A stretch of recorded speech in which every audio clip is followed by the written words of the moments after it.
السلام عليكم ورحمة الله وبركاته. اللهم صل وسلم وبارك على سيدنا محمد وعلى آله وأصحابه وسلم. قبل أي حاجة ما تنساش تعمل اللايك، تصلي على الرسول في الكومنتات.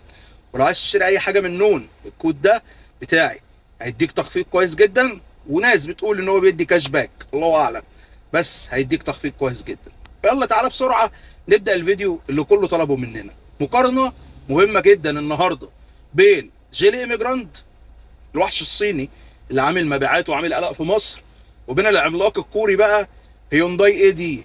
ناس كتير قوي كلمتنا عن المقارنه دي، عايزين يعرفوا اجيب جيلي ايميجراند الصينيه ولا اروح للامان وخليني في عربيه كوري متجربه ومعروفه هيونداي اي دي. انت ايه رايك؟ تعال اقول لك الراي. اول حاجه خلينا نتكلم عن الموتور والفتيس في العربيتين. العربيتين هنا احنا قدام قصه جديده. عندنا موتورين تنفس طبيعي مفيش منهم اي مشاكل، وعندنا اتنين فتيس عادي مفيش منهم اي مشاكل، ولا دي فيها مشكله ولا دي فيها مشكله. الجيلي بصراحه بوجود الفتيس العادي الست سرعات دخلها في منافسه كبيره قوي وبعدها عن اي مشاكل. كان دايما لما تيجي تجيب عربيه تقول ايه هو الفتيس بتاعها ايه؟ اول حاجه بتسال عليها الفتيس، في منه مشاكل؟ هل هو سي في تي ولا بيتغير له كليتشات ولا هو دي سي تي ولا هو ايه؟ فكل الناس بتقعد تسال، ولكن هنا في العربيه دي بنقول اطمن، فتيس عادي ست سرعات، يبقى الموتور والفتيس واحد مفيش فيهم مشاكل. طب اداء الموتور في العربيتين في حد يعني الواو؟ لا مفيش. الاتنين اداء طبيعي جدا، اداء عادي جدا، مش مستني منهم جري ولا سرعات ولا رياضه ولا فرق، لان مش هم مش تربو اصلا، موتورين عاديين جدا بتوع شغل ومشي وبتاع. طب في ناس عايزه تجيب العربيه دي للشغل، سواء اي دي او جيلي. العربيات دي تنفع للشغل، تنفع للشغل، بس هفصصهم لك في الاخر. ولكن اداء الموتور مع الفتيس ينفعه في الشغل. طب في واحد يقول لي انا شغال بالعربيه 15 16 18 ساعه في اليوم ولازم اركب غاز عشان العربيه توفر معايا. العربيات دي ينفع فيها غاز؟ العربيات دي ينفع فيها غاز. ازاي؟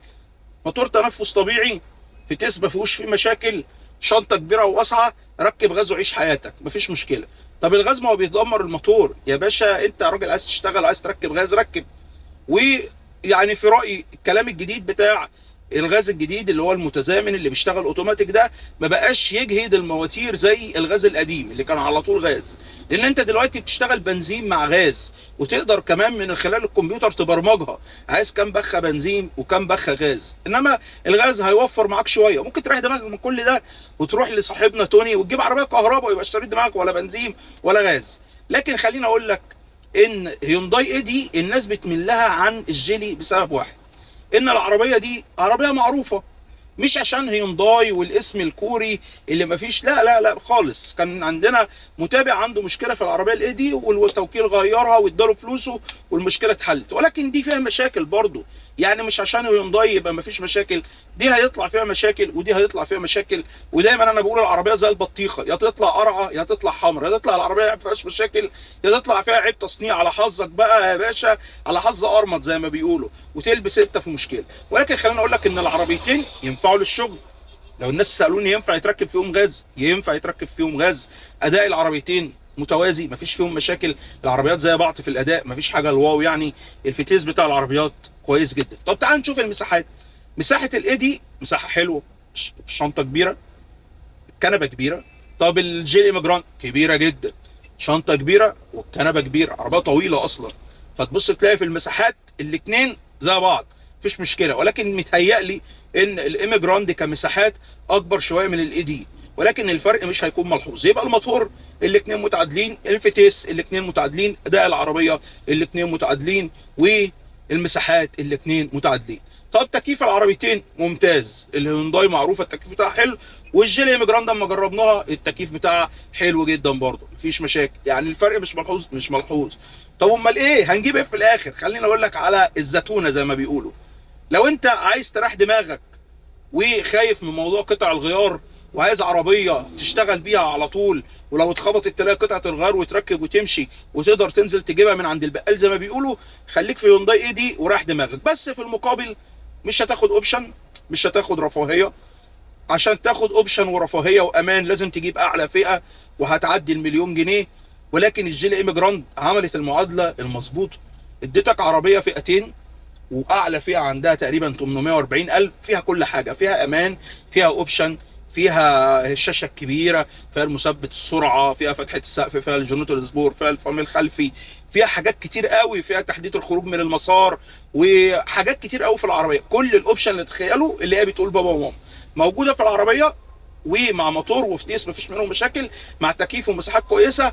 وكل الكوكتيل ده في سعر 840 الف جنيه. فانت عشان تاخده في هيونداي وتبعد عن مشاكل قطع الغيار وعايز تخليك في الامان، هتدفع زياده 250 او 200 الف جنيه عشان تركب هيونداي.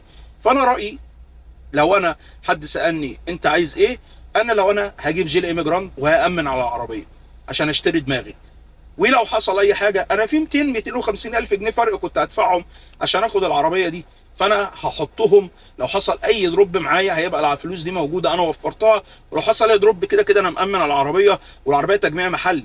وخليني اقول لك ان الاثنين تجميع محلي، ولكن في فرق جوهري هنا، ان الايدي التجميع المحلي بتاعها في زي تزييق بلاستيك كتير، التجميع مش اللي هو الواو. اما الجيل ايميجراند بصراحه تجميع محلي، ولكن تحس انها جايه من بره. عربيه ممتازه، عربيه فيها كل حاجه مظبوطه.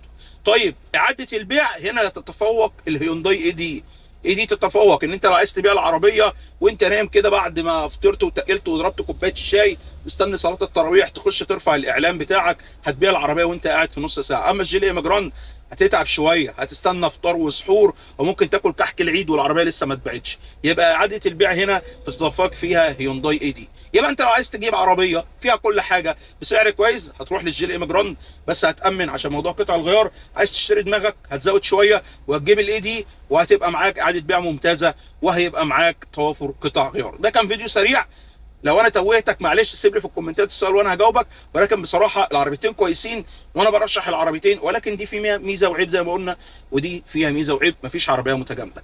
ما تنساش تسيب اي كومنت وانا هرد عليك، وتصلي على الرسول. كل عام وانتم بخير، السلام عليكم.